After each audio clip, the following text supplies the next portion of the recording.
So when she was at this convention, she went because she was uppity, and some of the white people liked her. They bring her along to the things because she was powerful. So the men and the women were arguing with each other. You know the story about whether they could or they can't. And she listened. Here's where she's sitting though. And this is what she does. Where children, where there's so much racket, there must be something out of kilter. I think that twixt the Negroes of the South and the women of the North, all talking about rights, the white men will be in a fix pretty soon. But what's all this here talking about? That man over there, he says that women need to be helped in the carriages, lifted over ditches, have to have help to get to the best places everywhere. But nobody ever helps me into carriages, or over mud puddles, or gives me any best place. And ain't I a woman? And look at me, look at my arm. I plowed and planted and gathered into barns, and no man could head me. And ain't I a woman? I could work as much and eat as much as a man when I could get it and bear the lash as well. And ain't I a woman? I bore 13 children and seen all of them sold off to slavery. And when I cried with my mother's grief, none but Jesus heard me. And ain't I a woman? Then they talk about this thing in the head. What's that they call it? And someone tells her intellect. That's it, honey. What's that got to do with women's rights or Negroes' rights? If my cup won't hold but a pint and yours holds a quart, wouldn't you be mean not to let me have my little half measure full? And then that little man over there, he says that women can't have as much rights as men. Because Christ wasn't a woman. Where did your Christ come from? Where did your Christ come from? From God and a woman. Man didn't have anything to do with that. If the first woman God ever made was strong enough to turn the world upside down all alone, these women together ought to be able to turn it back and get it right side up again. And now they is asking to do it, and the men better let them. Obliged to you for hearing me. And now old Sojourner ain't got nothing more to say. Sojourner went and sat right back down on the step. They was finished with the argument. They had nothing more to say. They sat their little selves down and got themselves organized and got in little groups and did what they should have been doing all along. And that's all that woman had to do. As I said, uninvited. Then I'm going to read a little from the book, and then if you have questions, I'll answer them, and then I'm going to sit my little tired self down. Is that all right? Mm-hmm. All right. I ain't really tired. I just am being funny to myself. This one is from Chief Arvold Looking Horse, from the White Buffalo Teachings, and it has at the top. I got these all out the National Archives, y'all. Oh, they got a book where they show that I have the documents in it. Go and get it, got everything dressed, got everything. On your decision depends the fate of the world. Now, why this is important is you listen to the words, because the next time somebody tells you, especially to the young people, the next time somebody tells you things wasn't like this when I was your age, it sure is getting bad.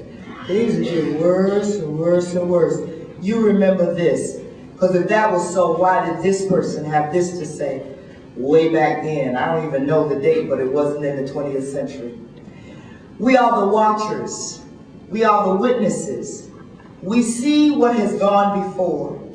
We see what happens now at this dangerous moment in human history. We see what's going to happen, what will surely happen unless we come together. We, the peoples of all the nations, to restore peace, harmony, and balance to the earth, our mother. We must understand the two ways we are free to follow as we choose. The positive way or the negative way. The spiritual way or the material way. It is our choice, each of ours and all of ours. You yourself are the one who must decide. You alone and only you can make this crucial choice. But whatever you decide is what you'll be. To walk in honor or to dishonor your relatives. You can't escape the consequences of your own decision. On your decision, yes, on your own personal decision depends the fate of the entire world. We are the only species destroying Mother Earth. You must decide. You cannot avoid it. Each of us is put there, here, in this time and in this place, to personally decide the future of humankind. Do you think the Creator would create unnecessary people in a time of such terrible danger? My grandmother once told me to understand that every person can have a good heart, a heart big enough to change the world. She said the Great Spirit wouldn't give us something we couldn't handle. Know that you yourself are essential to this world. Believe that. Understand both the blessing and the burden of that. You yourself are desperately needed to save the soul of this world. And did you think you were put here for something else? Isn't that wonderful? I think you to use all of your imagination, because you must try and pretend that Jasmine is up here reading to you and that I'm reading in her voice, okay? Because she wrote it, she's the author. So she's the first person, okay? So I'm just gonna read like the last pages of it because it's my favorite part. You know why? Because I finished going through all the heartache and the pain. The rest of it is pain. This part is about how well I am. So that's easy for me to read. Otherwise I'd just be blubbering. Y'all don't want to hear that. You don't even want to see it. No more or less hear it. Okay. So Jasmine has come to my house in Georgia. At the time I was living in Georgia. I now live in North Carolina. And just as an aside, we have 56 acres, and we have 3 years ago, 2.5 years ago, been certified USDA organic farm. And I have cows, chickens, and food that's good and healthy to eat. And you know, I just think that if you can, you should, right? Because you know what I was saying when I was early, what I was fighting for? I said I was fighting for 40 acres and a mule. A lot of people said that. They ain't trying to get no 40 acre or no one. Leave my house. And as she's leaving, I'm telling her what she must do. So Jasmine says, I gathered my child and walked the long drive to my car. The grandbabies screamed goodbyes from the front porch and waved with passion. Oh, don't forget, Afeni runs behind me to the car. Sweet Honey in the Rock at the Wilshire on December 7th. Call Dina, Afeni's music lawyer. She's getting the tickets and we're all going. You must come, Jasmine. Sweet Honey in the Rock. She hugs me and looks in my eye. You must come. And on that crisp December night, I felt so appreciative, so glad she invited me to this concert on this night with her. The 5 women of Sweet Honey in the Rock were alive with fire. Blue, red, orange, yellow, an explosion of beauty and soul. Each woman is so different.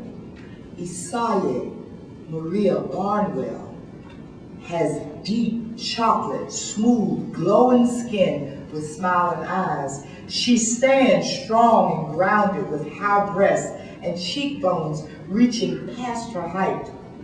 She sings low, lower than I've heard any woman ever sing. Freedom cannot rest until it comes. In my ear to my left, I hear Afeni sing. She raises her hands towards Sweet Honey and sings through her pain. and her triumphs. She sings through the death of her son. Until the killing of black men, black mother's son is as important as the killing of white men, white mother's son. We who believe in freedom cannot rest. She sings through her Panther years. That what touches me most is that I had a chance to work with people, passing on to others that which was passed on to me through the healing of her daughter's spirit. To me, young people come first. They have the courage where we fail. Through realizing the dream of the Tupac Shakur Center for the Arts, where little children like Tupac can go for artistic nourishment. It's when the reins are in the hand of the young who dare to run against the storm. We who believe. The chorus swells and I close my eyes. I fill up with this call to freedom. I fill up until I feel the water rise in my eyes. I have come to a sacred place tonight with Sweet Honey and the Rock, and I've been here before, in church listening to my father, in theaters watching Alvin Ailey, in arenas with Anita Baker, and I'm grateful to be here now. Afeni's is the only voice I hear for a moment, singing in my left ear. She possesses the next verse as if it were written just for her, because it's her testimony. I'm a woman who speaks in a voice, and I must be heard. At times I can be quite difficult, but I bow to no man's word. And this is Afeni. This song is written for her, as Afeni's story is written for me. And at this moment, I'm so grateful she has let me know her. I reach for her hand as she sings away. I grab it to say thank you. Thank you for trusting me. Thank you for falling in front of me and for getting back up. Thank you for believing in me what I could not see for myself. Thank you for inviting me here tonight. She squeezes my hand back without looking my way and never drops a note of the song. You're welcome. Get the book in me.